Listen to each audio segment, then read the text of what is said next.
The radio host that got fired. You asked for yes, sir. Yes, sir. Black radio host got fired because after the debate, she decided she wanted to interview Joe Biden, and you know how that go. So she saw it come up.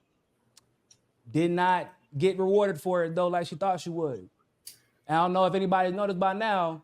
Maybe back in the day, once upon a time, Joe Biden was a come up. We know how these Democrats and these shucking and jiving motherfuckers do whenever they get their number called. But this ain't come up time for Biden. And this is just another example of how selling out gets you sold. You asked 4 questions, and maybe that's what you were allowed to ask by the campaign or the White House. But they were essentially the same questions, both interviews, about accomplishments, progress in your respective state, what's at stake in the election, what he has to say about his debate performance, and what he would say to voters who think their vote doesn't matter or might sit this election out. Were those questions given to you by the White House, or did you have, or the campaign, or did you have to submit questions ahead of this interview? The questions were sent to me for approval. I approved of them. Okay, so the White House sent the questions to you ahead of the interview? Yes. Okay. I got several questions, 8 of them, and the 4 that were chosen were the ones that I approved.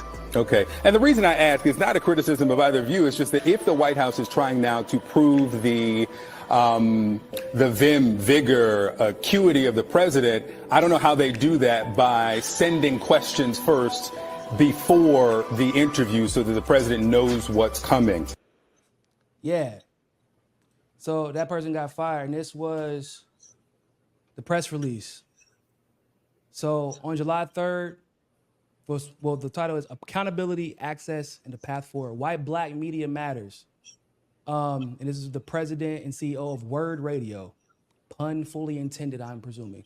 On July 3rd, the first post-debate interview with President Joe Biden was arranged and negotiated independently by WURD Radio host Andrea Lawful Sanders. Ironic. Without knowledge, consultation, or collaboration with WURD management. The interview featured predetermined questions provided by the White House, which violates our practice of remaining an independent media outlet accountable to our listeners. As a result, Ms. Lawful Sanders and WURD Radio have mutually agreed to part ways effective immediately. WURD Radio remains an independent voice that our audience can trust will hold elected officials accountable. As Pennsylvania's only independent Black-owned talk radio station, WURD Radio has cultivated that trust with our audience over our 20-year history. This is something that we take very seriously. Agreeing to a predetermined set of questions jeopardizes that trust, and is not a practice that WURD Radio engages in or endorses as a matter of official policy. What you got to say about that, man? Do you feel like they did it dirty? Do you feel like they did the right thing? Alarm bells would have came off in my head if I had to be submitted questions to ask the president when I could just formulate my own questions and go according to the concerns of the Black community instead. Like, why are you giving me questions when I have to hold your feet to the fire? Doesn't make sense. Yeah. No, 100%. So you feel like they were justified in firing her? At the very least, a suspension. Because the thing is like, number one, if it's in the contract, if it's in the contract, then she shouldn't have did it. Number one. Number two, it feels like you were using the platform for an agenda for a particular party. Mm-hmm. And so if you're supposed to be part of an independent radio station, there's emphasis on that word independent. So she should have, at the very least, went to her higher ups and said, look, I have a potential interview with Joe Biden, and this is what they want to do. Here are the questions that they want to ask. And then the higher ups could have went either yes or no. And then she would have been in the clear even if they said no, or even if they said yes, she would have been in the clear. Then she can come back and go, hey, they allowed me. Yeah, because she didn't. yeah, I agree. The reason why I think they fired her is because there's a level of intentionality that is apparent when they say that they apparently have conversations before they do these interviews, which production, by the way, for major radio stations or major media companies, production meetings are normal. Sometimes people will send questions that they are suggesting, right? There's a difference between suggesting a conversation or suggesting a topic and predetermined set of approved questions. There is a massive difference. And it sounds like to me that one, they take their job, they take this very seriously, right? Because you can't, when there are people that are looking to confirm their own bias, you can't take the interview back now. They already heard it. Yeah. They already heard it. And as a person who's ran an independent media network before, depending on the situation, I might give a warning first. I might at least give a suspension. But in a situation like this, where you organize something behind the backs of the people that you knew better, right? You organize something behind the backs of the people who are in charge. You violated the ethos and pathos of this institution or this radio station. And it looks like you did it for your own gain. You did it at the detriment of your Black audience. And you knew that it is a point of pride for the people that you work for to give the Black audience an authentic interview and hold them in this particular case, Biden accountable and put his feet to the fire.